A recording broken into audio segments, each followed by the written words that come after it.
But am I supposed to reiterate, too, that that guy with the fucking tattoo was sitting there saying that he was the devil? Or that it represented the devil, even though it was a Buddha tattoo? And then he had those eyes that looked up at me inside the cop that said he's the dad, he could do what he wants. So maybe the spice and tea exchange wasn't too bad. This, that, and the other thing. This, that, and the other thing. It's like, no. Maybe they weren't too bad. Because I was just asking about his goddamn tattoo. I was being nice to all the customers that came in. Not because of who they fucking were or anything like that. I didn't know who the fuck they fucking were. I remember sitting in the car in Sedona. And people were saying, I never seen homeless looking so good. They were all happy about being at a homeless shelter and having a shelter and having a place to stay instead of having to sleep on the streets. And I slept in my car, and I slept at the trails, and I slept on the side of roads, or I slept behind the homeless shelter in my car, or I slept in parking lots. I did that for about 6 months. And then I had a job at the ATV place. There was a Sedona's ATV place. There was an ATV place in Sedona. I had the job for one day, and then they said, it's not working out.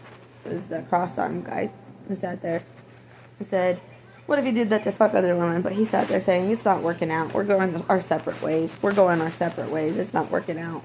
He told me, we're going our separate ways. All because I needed a job. I got the job for one fucking day.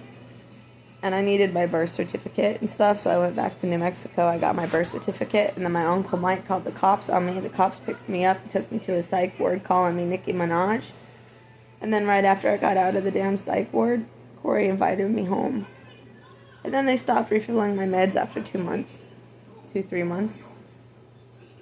They said that wasn't me, and they stopped refilling my meds, saying that I didn't go to a follow-up in New Mexico because I was supposed to stay in New Mexico. I didn't want to stay in New Mexico. That's not where my husband was. That's not where my house was. That's not where my stuff was. That's not where anything was. And he dropped a restraining order because he was trying to say that I was violent getting a restraining order. I shouldn't have come back to him. I shouldn't have come back to him because they tried pinning me with domestic violence because my daughter walked out of my car at a gas station while I was filling up the tire. And then the cop said, she's with me. She's with me. So what? She's with the Blues? It's like, well, then my daughter can fucking stay there. I didn't know my daughter was that. I didn't know my daughter was with them. I didn't know who they fucking were. I was trying so hard to tell people. I would post it. This, that, and the other thing. I'm not with the Blues. I am not with the Blues. I will tell everybody that right now. I was never with the fucking Blues. The Blues. The woman in the Blues could bust nuts. She was busting nut cases. She was busting nuts with as many men as she wanted because the cops protected the shit out of the girl who was fucking all those fucking guys, not me. Is that why my mom was sitting there screaming, the cops love me, not you. The cops love me, not you. The cops love me, not you. That's what my mom kept screaming at me. The cops and the lawyers love her, not you. The cops and the lawyers love her, not me. Cops and everything love her, not me. Then why the fuck did I have to fucking do this shit? Why the fuck did I have to fucking do this shit? Why did Corey go to Hannah and I have to do this shit? Because it was with my mom, not me. Why was my mom their mom? Why was my mom Coraline's mom? Why was he fucking my mom?